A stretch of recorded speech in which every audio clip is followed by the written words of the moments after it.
જય સંતોષીમાં મિત્રો, ભક્તિમાર્ગ ચેનલમાં તમારું સ્વાગત છે। આજની શુક્રવારની વ્રત કથા ઘણા સમય પહેલાંની વાત છે। એક વૃદ્ધ સ્ત્રીના 7 પુત્રો હતા। તેમાંના 6 કમાતા હતા અને એક નકામો હતો। આ ડોસી પોતાના 6 દીકરાઓને પ્રેમથી જમાડતી અને 7મા દીકરાને છેલ્લે એઠી થાળીમાં બચેલું એઠું ભોજન આપતી। 7મા દીકરાની પત્નીને આ ગમતું નહીં, કારણ કે તે ખૂબ જ ભોળો અને આ વાતનો એને ખ્યાલ નહોતો। એક દિવસ વહુએ પોતાના પતિને એઠું ખાવાની વાત કહી તો પતિએ છુપાઈ પોતાની આંખે વાસ્તવિકતા જોઈ। તેણે તે જ સમયે બીજા રાજ્યમાં જવાનો નિર્ણય કર્યો। બીજા રાજ્યમાં પહોંચતા જ તેને એક શેઠની દુકાન પર કામ મળી ગયું અને જલ્દી જ તેણે મહેનત કરી પોતાનું ત્યાં સ્થાન જમાવી દીધું। આ બાજુ દીકરાના ઘરેથી જતા રહેતા સાસુ સસરા વહુ પર અત્યાચાર કરવા લાગ્યા। ઘરનું દરેક કામ તેના પાસે કરાવતા, લાકડા લાવવા જંગલમાં મોકલતા અને ભૂસાની રોટલી અને નારિયેળના ખોલામાં પાણી મૂકી દેતા। આ રીતે મુશ્કેલીઓ સાથે દિવસો વિતાવા લાગ્યા। એક દિવસ લાકડા લાવતી વખતે તેને રસ્તામાં કેટલીક સ્ત્રીઓને સંતોષી માતાનું વ્રત કરતા જોઈ એને પૂજાની વિધિ પૂછી।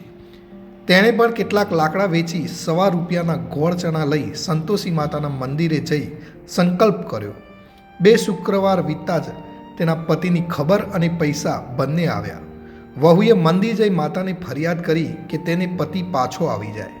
માતા સંતોષીએ દીકરાના સ્વપ્નમાં આવી દર્શન આપ્યા અને વહુનું જે દુઃખ હતું એ જણાવ્યું।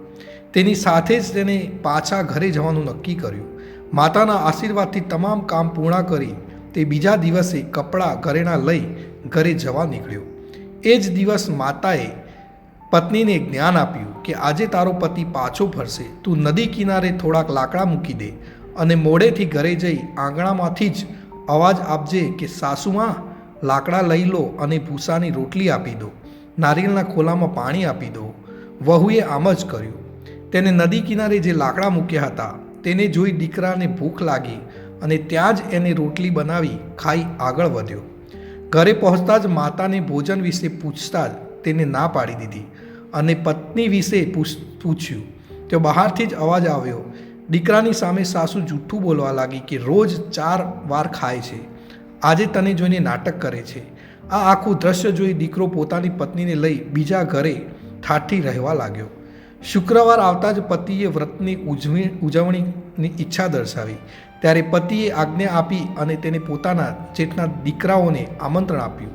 જેઠાણીને ખબર હતી કે શુક્રવારના વ્રતમાં ખાટું ખાવાની મનાઈ છે। તેને પોતાના દીકરાઓને શીખવાડીને મોકલ્યા કે ખાટું જરૂર માંગજો અને આંબલી ખરીદીને લઈ જજો, જેના કારણે સંતોષીમાં નારાજ થઈ ગયા અને વહુના પતિને રાજાના સૈનિકો પકડી ગયા। વહુએ મંદિર જઈ માફી માંગી અને ફરી ઉજવણી કરવાનો સંકલ્પ કર્યો। આ સાથે જ તેનો પતિ છૂટીને ઘરે આવ્યો। આગલા શુક્રવારે વહુએ બ્રાહ્મણના બાળકોને ભોજન માટે બોલાવ્યા અને દક્ષિણામાં પૈસા અને ફળ આપ્યા। તેનાથી મા સંતોષી પ્રસન્ન થયા અને જલ્દી જ વહુને એક સુંદર પુત્રની પ્રાપ્તિ થઈ। વહુને જોઈ આખા કુટુંબીજનોને સંતોષી માતાનું પૂજન કરવા લાગ્યા। તો મિત્રો, આ હતી શુક્રવારની સંતોષી માતાની વ્રત કથા। સંતોષી માતા આપ સર્વેનું રક્ષણ કરે અને સર્વે મનોકામના પૂરી કરે એવી મારી પ્રાર્થના। બોલો માં જય સંતોષી।